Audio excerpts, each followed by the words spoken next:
What you pray for is what you want. Therefore, what you pray for is what you are and who we are. Ito pong tinatawag na the Lord's Prayer, as taught by the Lord Jesus, teaches what is important to Jesus and therefore what should be important to His people. Ang atin pong maikling pag-aaral, pinamagatang How You Should Pray, which is a quotation from the Lord Jesus Himself. How you should pray. Heavenly Father, we thank you for who you are in our lives. Ama naming Diyos, tagalikha, lumikha ng lahat.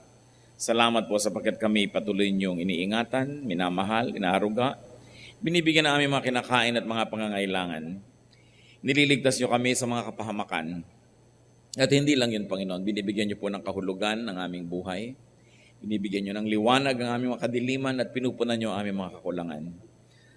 We praise you, our Heavenly Father, for who you are, and we pray that your presence may be with us, may continue to fill us.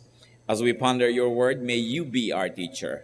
Enable us to have a glimpse into your truth so we can have a more personal experience of you.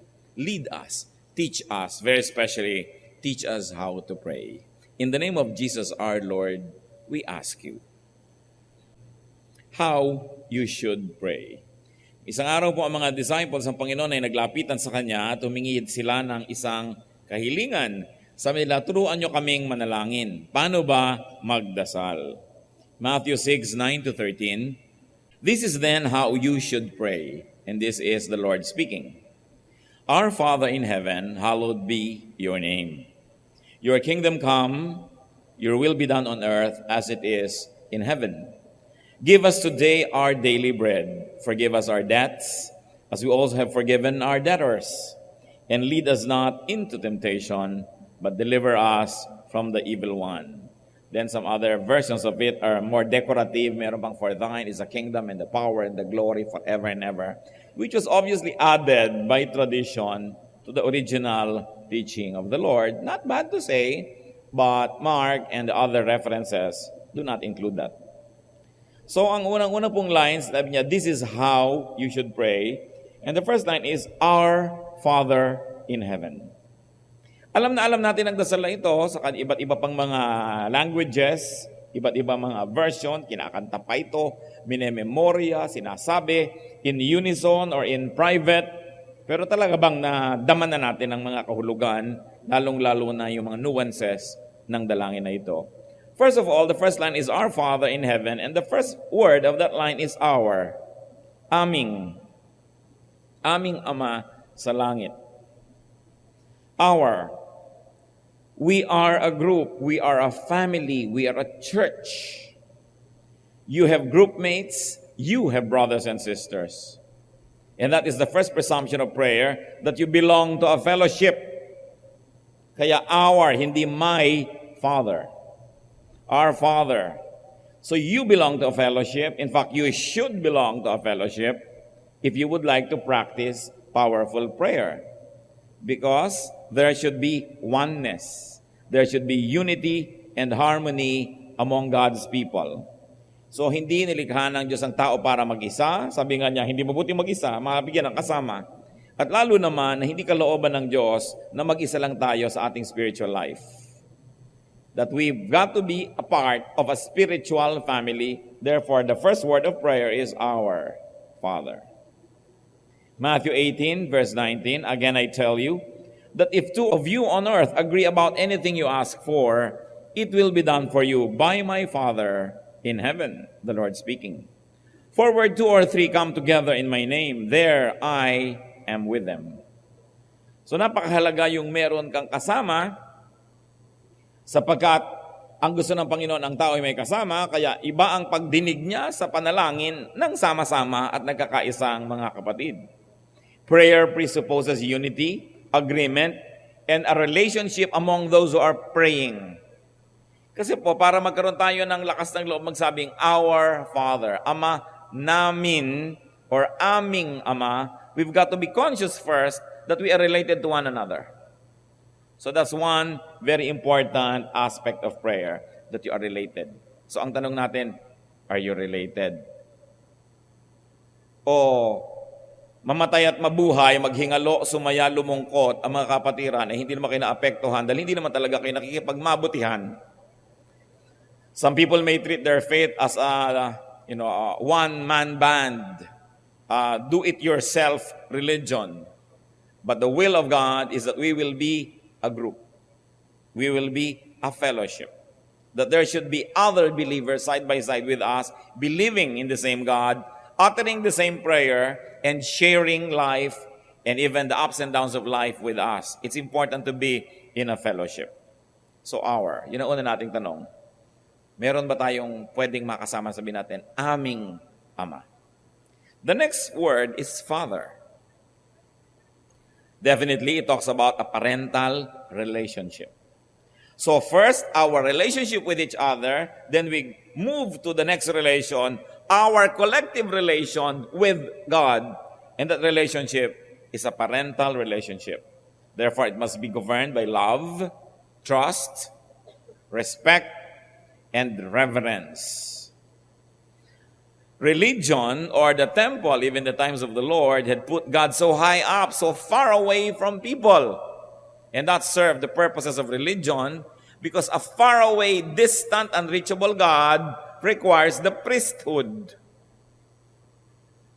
So nilayo ng relihiyon ang Diyos sa tao para hindi maabot ng tao at kailangan ang relihiyon. Kailangan ng mga religious leaders.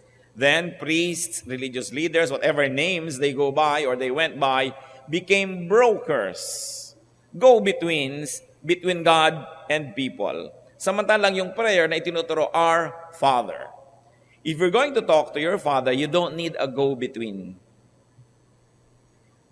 At dapat naman i-contextualize sa ating lipunan dito sa Pilipinas na mostly, not all the time, but mostly, we tend to be closer to our mothers than to our fathers. So that now when you talk to your father, you need your mother as go-between, or you need somebody to go between. Kaya tuloy, hindi tayo makadiretso sa Ama, culturally speaking, pati yung Diyos sa langit, idinamay natin sa ganong dynamics. Pero kung gano'n ka-close sa ina ang mga Pilipino, gano'n ka-close sa Ama ang mga Israelites. Kaya ang sabi, Our Father, diretso. No?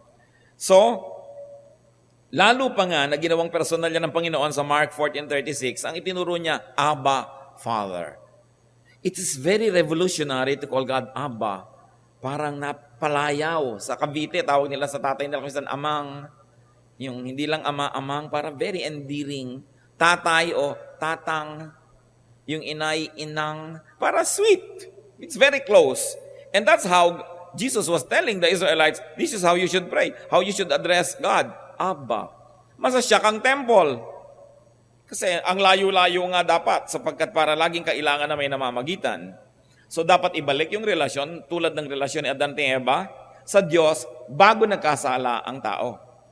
Nakita niyo na ang Diyos pag bumupunta sa garden, hindi naman nakakandang dapa-dapa yung si Adan at si Eva. Nakikipag-usap sila, nakikipag-fellowship sila. Kasi wala naman silang kasalanan and there was fellowship. Hindi naman intensyon ng Diyos sapagkat dumadating siya, nangangayupa pa ang lahat at hindi makatingin at nakayuko lang. Yung ba ang gustong relasyon na isang magulang sa anak? Na pagka pumunta ka sa kitchen, takbuhan yung mga anak mo sa sala. Pag nasa sala ka, nawawala ang mga anak mo, nagpupunta doon sa taas. Pag tumaas ka, bumababa sila. Kasi iwas na iwas sa'yo. Asiwang-asiwa. No. God created people for fellowship. So ang presumption ng prayer is, you will live a holy life to the point that you can call God Father. And that you're going to be with people at makikisama, makikipagkapwa, makikisalamuha so that you can say, Our Father, instead of just my Father. So dalawang words pa lang, nakikita na po natin ang hinihingi sa atin ng Diyos para tayo makapanalangin. What we call the Lord's Prayer is not the prayer. Hindi naman masama na usalin, pero kung sinaulo mo yan at inusal mo, akala mo nagdasal ka na, you probably are missing a lot. Because the Lord's Prayer is not the prayer itself, but it is the premise, the philosophy, the principle on which effective prayer stands. 1, good relationship with fellow men in the fellowship, and 2, a close relationship with the Father. Then, our Father in heaven. Nasaan? In heaven. Therefore, though we call Him Father, we never forget about His holiness, and we remember His authority and power. Therefore, when we pray, we believe, we trust, because this God, this Father that we are praying to is in heaven. Hindi lang siya on earth, hindi lang siya in the air, in the wind, He is in heaven. Therefore, all the power, the authority is in Him. Therefore, you approach prayer in faith. And you approach prayer cognizant of who you are. Creation in front of the Creator. So hindi natin nalilimutan magpitagan. Therefore, you can be very, very aware that you are in the presence of the Holy One. At idinagdag pat idinugtong, hallowed be your name. Holy be your name. Respected, clean, perfect be your name. It's an important utterance because even the angels in Isaiah 6:3 were saying, holy, holy, holy is the Lord God Almighty. The whole earth is full of His glory. So napakahalaga na ibinuusal-usal natin at hindi na natin nalilimutan na ang Diyos ay banal, holy. Kumisan presence lamang ng mayor, presence lamang ng senator, presence lamang ng kung sino, ay tayo impressed na. But what about the presence of the holy God who is actually in heaven? So what is another presumption of prayer? That we revere God. Pinipitagan natin ang Diyos. Therefore, be serious. And if you want, be formal and correct whenever you can when you address God. The next line says, your kingdom come. Your kingdom come. What does it mean among many meanings? That the reign of the kingdom of God is central to Jesus' teachings. Matapos yung Our Father who art in heaven, hallowed be your name, yung all address to God, your kingdom come. Dumating nawa ang iyong kaharian, at ito yung napakalinaw sa Lord's Prayer. Sa Matthew 12:28, we can have a glimpse, another glimpse, into what the kingdom of God is. Ang sabi ng Panginoon, dahil nagdududa pa yung mga iba, siya na nga ba ang iniintay, siya na nga ba ang tagapagligtas?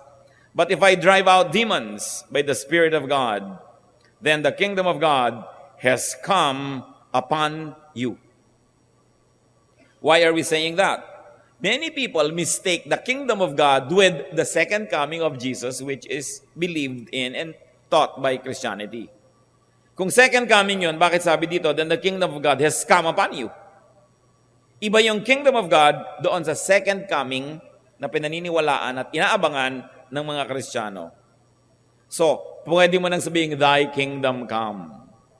Luke 17:20-21, once having been asked by the Pharisees when the kingdom of God would come, Jesus replied, the kingdom of God does not come with your careful observation. Nor will people say, here it is, or there it is. Because the kingdom of God is within you. So dalawang mahalaga, that the kingdom of God has come when Jesus walked the face of the earth. The kingdom of God has already come. And it is a kingdom that is not to come in the clouds. It is a kingdom that is in you. So what does it mean, thy kingdom come? It means the rule of God in a person's heart. So pag sinabi mong, thy kingdom come, ibig sabihin, maghari na po kayo sa aking puso para yung kingdom that is within, the kingdom that has come, will become real in my life. Ang dami-dami yung mga tao ay pinagmamalaki nila, Kristiyano sila. Itatanong pa, ikaw saved na, ako saved na. Pero hindi mo naman makita yung kingdom of God within them. Because if God rules in our hearts, if it is a kingdom that is internal, that is within, nasa kalooban, dapat yung pinaghaharian nun, hindi na matatakotin. Dapat yung pinaghaharian nun, hindi na mapagkunwari. Hindi na siya mapagmataas, hindi siya mayabang, hindi makasarili, because God rules in her or in his heart. So pag sinasabi mong, thy kingdom come, anong ibig sabihin yan? Pag inisip mo yan na second coming, that means you can delay your complete surrender because darating pa naman yun future tense pa. But the Lord said, the kingdom has come. It is within you. Ang tanong lang ito, dasal ka ng dasal, is the kingdom within you? Has the kingdom of God already come into your heart? Because if it has not yet, and if it is not yet achieved, then you have no business praying. Because praying is for those hearts ruled by God. Praying is for people whose father is God, and therefore whose brothers and sisters are those whose father is God. Kaya may presumption ng brotherhood, sisterhood, kapatiran. Ano ang relasyon nyo sa mga tao na anak din ng magulang nyo? Di ba't kapatid? So, kung nananalangin tayo sa Ama sa Langit, at may nananalangin din sa Ama sa Langit, ano natin yon? Di kapatid. Bakit walang tigil ang paligsahan ng mga religion? Kung sino lang ang tunay na anak ng Diyos, kung sino lang ang tama, mali ang lahat, tayo lang ang tama. Hindi mo itinatrato yung mga tumatawag din sa Ama na kapatid, either hindi mo kinikilala na ama mo nga ang ama niya, kaya ayaw mo siya maging kapatid, o hindi mo alam na ang anak ng iyong ama ay kapatid mo. Ang Diyos ba sa Genesis ay mayroong congregational affiliation? Ang Diyos ba na lumikha ng langit at lupa ay matatawag mo na mayroong religious label? In fact, meron ba siyang religious membership? Ano't pinag-angkinanan siya ng iba't ibang mga grupo at gusto nila laging sabihin, kami lang ang anak niya. Paano nangyari yon? Alam niyo po yung mga kongregasyon, pagkatagal-tagal-tagal bago yan na-develop at dumating. Sa panahon nga ng Panginoong Hesus, wala pa niya mga kongregasyones na yan. Namatay na lang siya at nabuhay na muli, wala pa rin yan eh. Inimbento yan ng tao later. Tapos ngayon nagpapaligsahan. Simpleng-simple lang ang nais kong tumbukin dito mga kapatid. Kung kayo kumikilala sa Diyos na lumikha ng langit at lupa bilang ama nyo, lahat ng kumikilala din sa Kanya ay kapatid natin. Kaya dapat nating ituwid-tuwid ang ating pakikip tungo sa mga ibang anak ng Diyos. Huwag tayong masyadong mabulag sa mga pagkakahati-hati na ikinatutuwa ni Satanas. Sa pagkakagulo-gulo. Therefore, hindi dinidinig ang ating dalangin kasi hindi naman pala our Father ang panalangin ng iba, kundi my Father. Dapat ama natin. At kung Diyos yung kausap mo, ama naming lahat. So, ama nating lahat ang Diyos. So, the rule of God in a person's heart is important. Because when God rules in your heart, you will only pray for the right things. When does the kingdom of God come? When the human heart is made God's throne, then the kingdom of God comes in that person. Kaya sabi, it is within you. As we have said, do not confuse the kingdom of God with the Christian belief and concept of the second coming of Christ. Those are two different ideas. And what you should aspire for now, well, it is not bad to aspire for the second coming of Christ, pero halos 2,000 taon ang inaantayan ng mga nag-aantay. Pero ang higit lalong dapat unahin, aspire for the kingdom of God that has already come. Maghari ang Diyos sa ating puso. So kasunod na kasunod, sa your kingdom come, ano pong kasunod? Your will be done on earth as it is in heaven. It is just another way to explain the your kingdom come. Your will be done on earth as it is in heaven. Your will be done in my heart as it is in your heart. Kung anong kalooban nyo sa taas, mangyari dito sa baba. Kung anong kalooban nyo sa langit, mangyari dito sa lupa. The mechanics of the kingdom of God comes when we submit to God's will. Kailan nangyayari yung kingdom of God? When the will of God is done in our lives. So ang tanong na naman, dasal ka ng dasal kapatid. Nasusunod ba ang Diyos sa iyong buhay? Baka naman hindi, nagsasayang ka ng panahon ng kada dasal because effective prayer must first meet this requirement that the kingdom of God is in your heart, that the will of the Father in heaven is happening in your heart. Then God will listen to you Dahil ang nakalagay din sa Bible, when we ask according to His will, He hears us. So that our will must be surrendered to that will. Therefore, we ask for the right things. Therefore, whatever we ask, we get. Not because malakas tayo sa Diyos, kundi dahil matuwid ang ating pananalig, matuwid ang kalagayan ng ating puso, ang hinihingi lang natin ay pawang yung gustong-gusto namang ibigay ng Diyos, so ibibigay nga niya. Hindi pakikipagtunggali at pamimilit sa Diyos.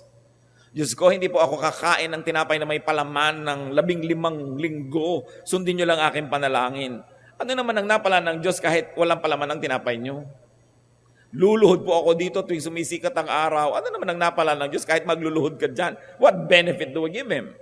But when does God give us our prayers? When what we're asking for is what He wants to give. Dahil siya ang Diyos, siya ang masunod. So ano po ang highest goal ng isang tao? Mabatid, maunawa, maramdaman ang kalooban ng Diyos para yun lang din ang kanyang loobin, yun lang din ang kanyang gustuhin at nasain, at yun lang din ipanalangin niya. Sayang ang pananalangin when you only want to change God's mind. Because that's too high an ambition for us to try to change God's mind. The prayer is, your will be done. The presumption is, before you even pray, your will be done, then you must know God's will.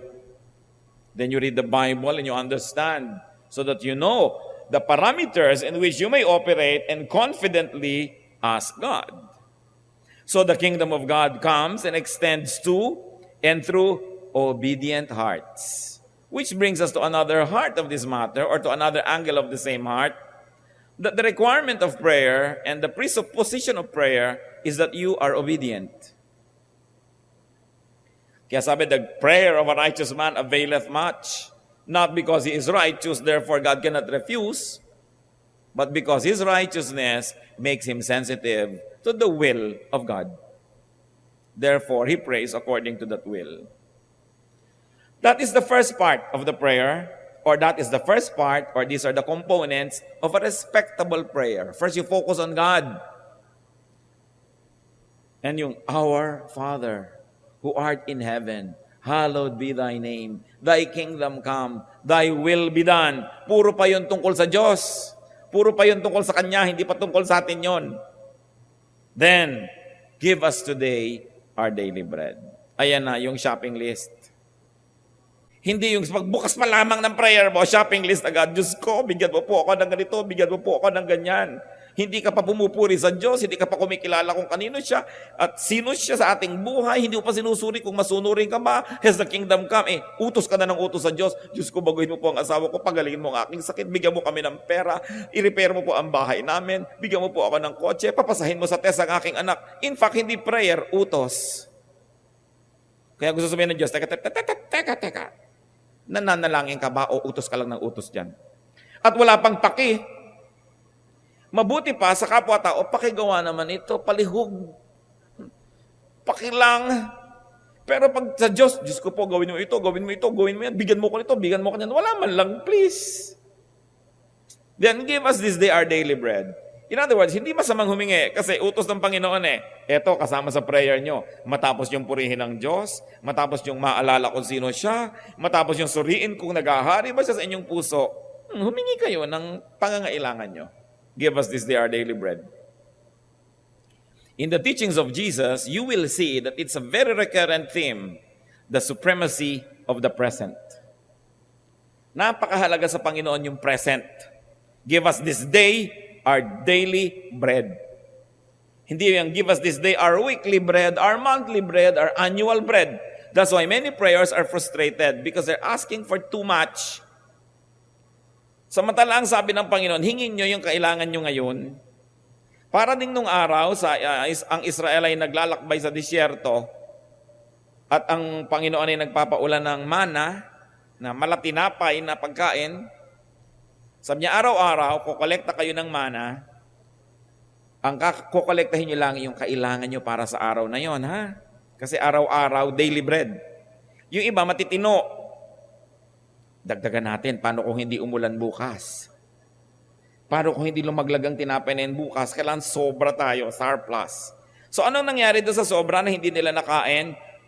Inuod lamang na bulok. Kaya umaalingasaw ang mga tent nila, ba't may bulok dito? Kasi hindi kayo sumunod sa instruction. Sinabi na nga, get what you will need for today.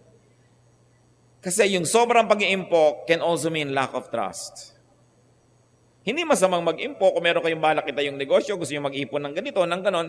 Pero yung pag-iipon na dahil baka mamaya, wala na ang Diyos, malimot na kayo, yun ang pinag-uusapan na lack of trust. So niya, give us this day our daily bread. You know why many people don't feel adequate? Because they want the supplies of 1 week in their hands today. Ang sabi ni Lord, ito ang prayer nyo. Give us today our daily bread. Paano po bukas? Nandun uli ang Diyos. So magdasal ka uli. Kasi baka pag ibinigay na sa iyo yung 1 week supply, next week ka na uli magdasal. Ano ba yung na-accomplish ng prayer? Di ba fellowship? Kaya yung mga iba kung kailan lamang nagkasakit, naghihirap, nanganib, at saka lang muli nila na niigang Panginoon. Kasi nalilimutan namang manalangin kung masarap ang buhay, kung maraming pera, kung malusog.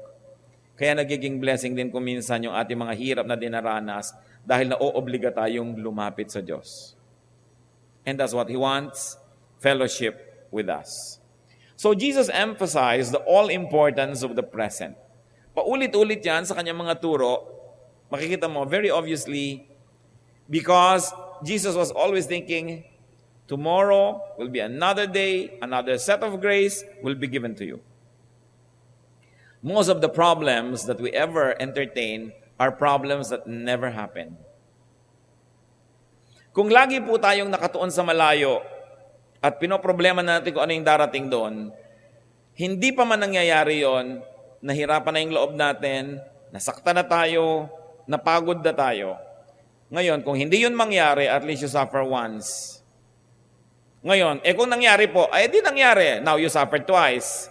Kasi pag nangyari yun, magsasuffer ka, pero bago nangyari ka, imagine mo, nagsuffer ka na. So, doble ang lugi mo.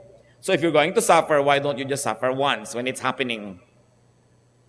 Hindi sobra nating fast forward yung mga problema, because many of our fears never come to pass. That's why the Lord said, just for today.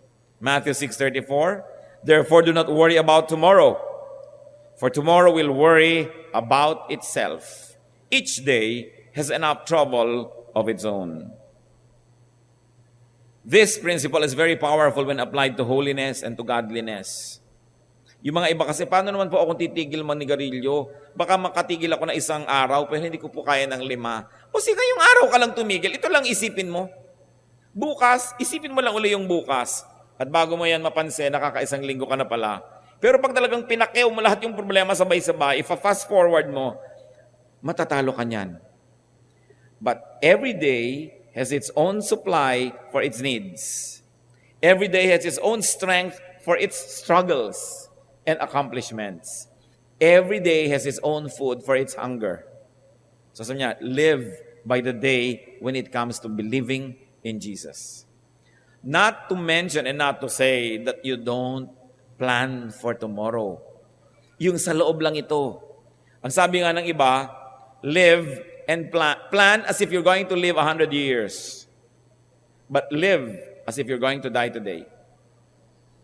Because you might die today and you might in fact live to be 100. So whichever happens, hindi ka dapat lugi. So when it comes to morality and holiness, live as if you're going to die today because you might. But when it comes to planning and putting a life together and organizing, plan as if you're going to live to be 100 because you just might be able to live to be 100. Mahirap naman ang tanda-tanda mo na para mo pa malaman na hindi ka pala nagplano kasi wala ka ng oras para balikan ng panahon para magplano pa. So, agahan. Magandang sabihin mga kapatid, just for today, I will be godly. Don't worry about next week. God will be there. Kaya yung mga iba hindi makapagbigay ng tulong sa kapwa. Paano ko ito bibigyan? Paano sa enrollment? Di akong nawalan. Malayo pa yun, 3 buwan pa. Maaari ka sigurong tumulong kahit hindi lahat ibigay mo, pero may 3 buwan pa para makita mo ang Diyos sa kikilos sa iyong buhay. Kung meron talagang nangangailangan na, huwag mong pagkaitan dahil ang layo-layo pa ng pangangailangan mo. May ganun Magkakapit bahay na magkakapatid, meron ka bang mantika dyan? Meron, pero kailangan ko to sa 2009. Maanta na yan sa 2009, ba't hindi mo muna ipagamit sa akin yan? No? Yung ang layo-layo ng masyadong iniisip, hindi na tuloy sila magkaroon ng puwang para maging mabuti. Kaya tinuturo din ng Panginoon yan. Pero huwag nating limutin na sa Hebrew lunar day, 24 hours yun. The Hebrew day starts at sunset and ends at sunset tomorrow. So yung sa kanilang, give us this day our daily bread, at least for 24 hours naman yon. Hindi lang 12-12 oras ang binibilang nila. So the Eastern and the Hebrew today includes the Western tomorrow in its concept. No, just an aside. Back to the prayer, and forgive us our debts as we also have forgiven our debtors. Forgiveness, alongside with the importance of today, is central to Jesus' theology and religious teaching. Central yan. You want to know Christ and you want to be a Christian, forgiveness is a major, major part, component, character of being a Christian. That people, believers, are to be recipients and dispensers, are to be beneficiaries and benefactors of forgiveness. So, ang ganda-ganda, forgive us our debts as we also have forgiven. In other words, forgive me only in the way that I have already forgiven others. Said another way, ask to be forgiven by God only after and in the manner that you have forgiven. Kaya Diyos ko, patawarin mo po ako sa mga kasalanan ko. Bago mo usalin ang mga salitang yan, itanong mo muna kapatid sa iyong sarili, pinatawad ko na ba yung nagkasala sa akin? Kasi kung hindi nyo pinatawad, huwag na kayong magdasal pa dyan, baliwala yan. Kasi sinabi na, this is how you should pray. Extended in its application, it's as good as saying, this is how you should live so that you will be in a good position to pray. Forgive others. So the prayer is, forgive us as we have forgiven.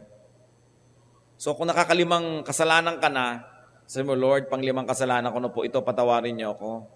Tapos yung ibang tao, pag nagkakasala, sabi mo, oy, hindi ka na makakaulit, nakakadalawang kasalanan ka na, hindi na pwede uli ang susunod. Di gano'n na rin ang sasabihin sa Diyos, Diyos ko, huwag niyo po akong papatawarin kasi nakakadalawa na akong beses nagkasala dalawa lang ba?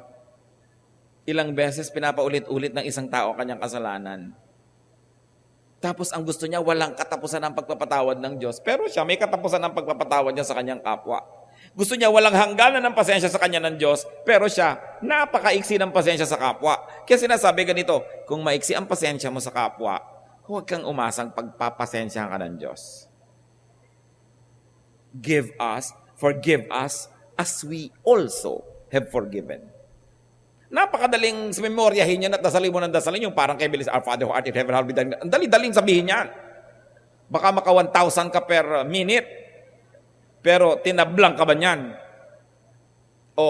You are just bubbling like pagans. Yan sinasabi ni Lord. When you pray, do not heap up empty phrases like the pagans do. They don't understand what they're saying. They think they will be heard for their many words. So have you forgiven? So bago tayo manalangin at bago humingi ng ating mga daily bread, nagbigay ba ako ng bread sa iba? Nagpatawad ba ako? Nagpasensya? Bago ako humiling sa Diyos, yun bang kapatid kong humihiling sa akin na kaya ko namang ibigay, pinagbigyan ko ba? Dahil kung paano tayo nakikitungo sa ating kapwa, yun ang hinihingi nating paraan ng pakikitungo ng Diyos sa atin. The way we deal with people is the way we are asking God to deal with us. That's why the Lord said, love covers a multitude of sins. That when you love, when you give and forgive, you open up yourself to love, to give the giving and the forgiveness of God as well. Ang trato na hinihingi mo sa Diyos, kapatid, yung lang trato na ginagawa mo sa iyong kapwa. Kaya nakita nyo, itong maiksing panalangin nito is a lifestyle. It's a lifestyle. So, people are to be recipients and, asked to be forgiven only after in the manner that you have forgiven. We want to be emphatic about that. And the last line of the prayer, lead us not into temptation, but deliver us from the evil one. So it is important to ask not to be led into temptation. Ang tanong nyo, teka, Diyos ba ang nagli-lead sa temptation? Bakit sinabi dyan, lead us not into temptation? Ang kausap mo, Diyos. So it is possible. And it seems like there are two forms, at least, of temptations. One is a temptation from God, the temptation allowed by God. Sa Matthew 4:1, alam natin yan, then Jesus was led by the Spirit into the desert to be tempted by the devil. So matapos ang baptism ng Panginoon, sino ang umakay sa kanya patungo dito sa ilang para siya ay tuksuhin? Ang Espiritu ng Diyos. This type of temptation definitely is for the good. The kind of temptation that Abraham went through, the kind of temptation that Joseph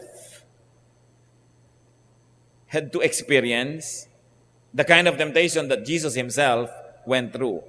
That it is a calibrated, predetermined temptation, that it is really designed to bring out the glory of God and to bring out the victory of the one being tempted. Rare yan, nangyayari lang yan sa mga banal.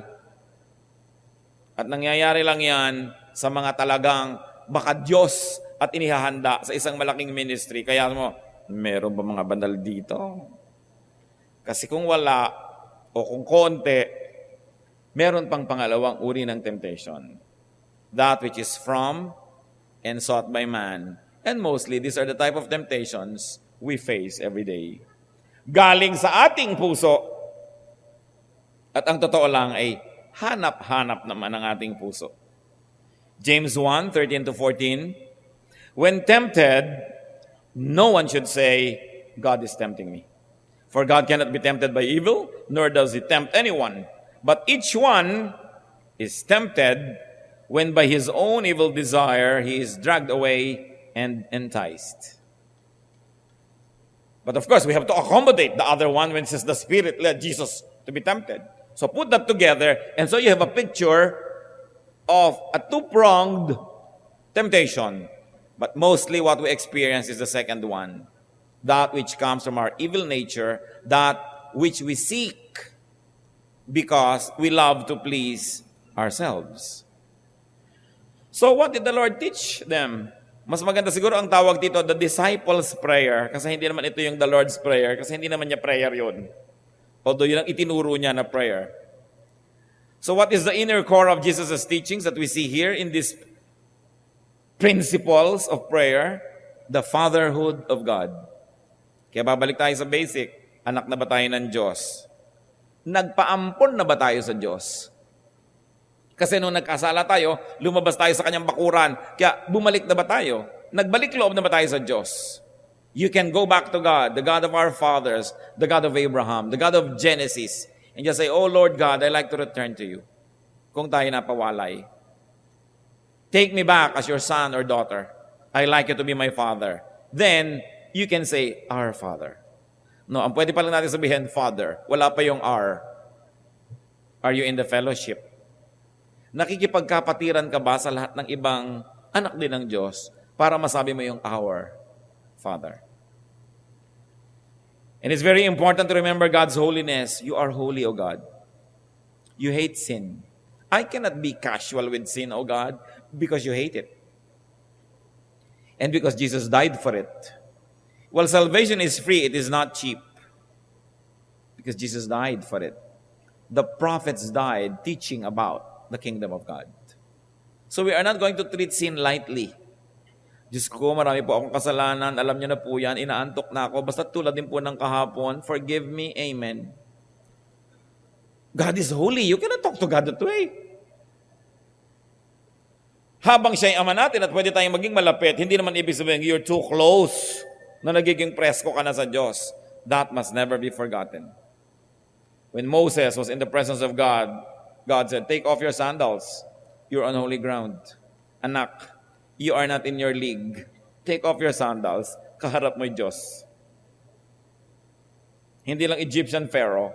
Hindi lang yung priest na si Jethro. Diyos ang kaharap mo, iho. Lumagay ka sa lugar. Maski pa ikaw si Moses. Take off your sandals. Dapat huwag nating nililimot yun. May pitagan, may respeto. And we have to appreciate the centrality of God's kingdom and the coming of that kingdom into our hearts as very, very important to Jesus.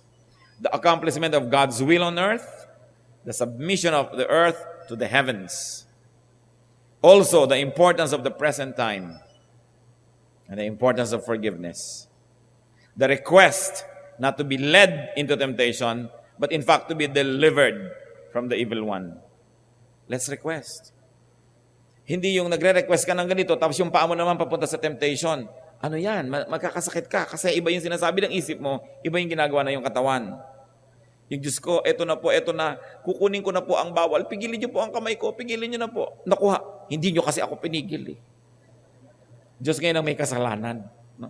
Nananalangin kang ilayo ka sa tukso, pero ikaw itong lumalapit, makakalito yon.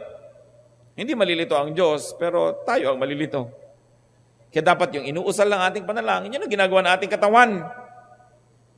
Oneness of mind and body equals well-being.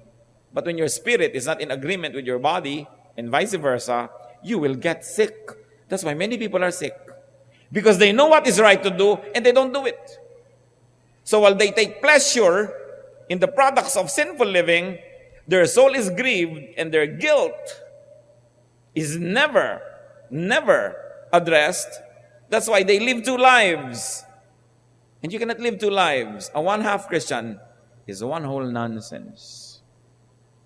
You have to love God or not love God. You have to be a Christian or not at all. You have to be godly or not. Kaya pati doon sa Revelation, yung isang church na maligamgam, sabi ng Diyos, iluluwa ko kayo, you are neither hot nor cold. Mabuti pa kung hot ka, alam mong hot ka. Mabuti pa kung cold ka, alam mong cold ka. Kaya alam nyo, madaling pakiusapan, madaling dalhin sa Panginoon, yung sobrang makasalanan, yung alam na alam niya kasing makasalanan siya, hindi na siya nakikipagtalo. Ang mahirap ministeran, yung makasalanan na may dalang Bible. Yung makasalanan na simba ng simba. Yung makasalanan na kabisado lahat ang mga verses. Yan ang nabubulag. Ang hirap gisingin kasi gising. Kailangan magdesisyon tayo. Sa Diyos ako, lulubusin ko na to. Didibdibin ko na to. Bubuuin ko to. Kasi hindi pwedeng hati-hati. Hindi pwedeng kapra-kapraso. How do you pray, brothers and sisters? Do we pray proportionately, that first we worship God, we glorify God, we give thanks to God, even before we bring our requests? Jesus said, this is how you should pray. Every person that says, I'm a Christian, I believe in Jesus, should pray that way. Remember that prayer is addressed to the Father. Jesus did not say, pray to me. Diba? Sabi niya, this is how you should pray. Our Father. Therefore, we address our prayer to God the Father, to God the Creator, to the Almighty Father. That's from the mouth of Jesus, huh? Jesus said, this is how you should pray. Ama naming Diyos, nagpapasalamat kami sa inyong mga paalala. Napakahalaga nga po sa amin ang matuto kung paano mananalangin. Paano nga po ba kami manalangin, Panginoon? Kuminsan bingin na po kami sa sarili naming tinig, kaya hindi na namin nasusuri kung paano kami nananalangin. Hinihiling po namin na gawin mo kami muling sensitive. Teach us, O God, to be sensitive to our voice in prayer. Teach us to be sensitive to how we pray. Teach us to analyze our prayer life. If it has just become a habit, if it has just become mechanical, or do our prayers really come from our hearts? When we pray, do we want to manipulate you and change your mind? Or do we seek your will and surrender ourselves to your divine and perfect will? Sino nga po ba kami, Panginoon, sa panalangin? Kilalanin po namin ang aming sarili sa inyong tulong. Nawa po, O Diyos, turuan niyo kami. Magbulay-bulay tayo panandalian, mga kapatid. Pasiyasat tayo sa Espiritu. Suriin natin ang ating mga panalangin. At kung meron tayong dapat pagsisihan, hihingi ng tawad, gawin natin yan. Kung merong dapat baguhin sa ating panalangin, magpasyang baguhin yan. Let's be alone with God in private prayer. We are one in spirit, though we are privately praying at this point. Bow before the Lord and seek His voice.